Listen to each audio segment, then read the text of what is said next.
বিগত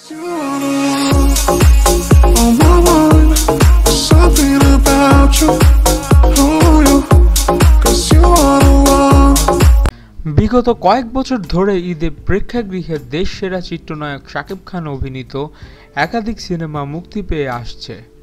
ঈদ উল ফিতরেও শাকিব খান অভিনীত একাধিক সিনেমা মুক্তি পাবে বলে জানা গেছে। এদিকে চিত্রনায়িকা শবনম বুবলীর ঈদের সিনেমার মাধ্যমে শাকিব খানের সঙ্গে জুটি বেঁধে রূপালী জগতে পা রাখেন। আগামী ঈদেও জুটির অহংকার সিনেমাটি মুক্তি পাবে বলে আশা ব্যক্ত করেন এই চিত্রনায়িকা। এই সিনেমার নির্মাতা শাহাদাত হোসেন লিটনও ঈদে মুক্তি দেওয়ার প্রস্তুতি নিয়েছিলেন, কিন্তু মুক্তির এক মাস আগে ঈদে মুক্তির মিছিল থেকে সরে দাঁড়ানোর কথা জানালেন এই নির্মাতা। এ প্রসঙ্গে শাহাদাত হোসেন লিটন বলেন, অহংকার সিনেমাটি ঈদে মুক্তি দিতে চেয়েছিলাম, কিন্তু আসছে ঈদে শাকিব খানের নবাব ও রাজনীতি শিরোনামের দুটি সিনেমা মুক্তি পাবে।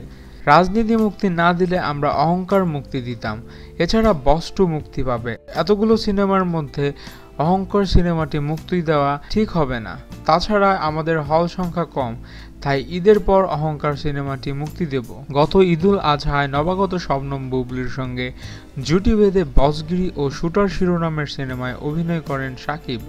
অহংকার সিনেমায় শাকিব খান বুবলীর সঙ্গে থাকছেন চিত্রনায়িকা তমা মির্জা। এর চিত্রনাট্য লিখেছেন পরিচালক শাহাদাত হোসেন লিটন। এতে মোট 5টি গান রয়েছে। সিনেমাটির ইতিমধ্যে শুটিং সম্পূর্ণ হয়েছে। খুব শিগগিরই এটি সেন্সর বোর্ডে জমা দেওয়া হবে বলে জানিয়েছেন এই নির্মাতা।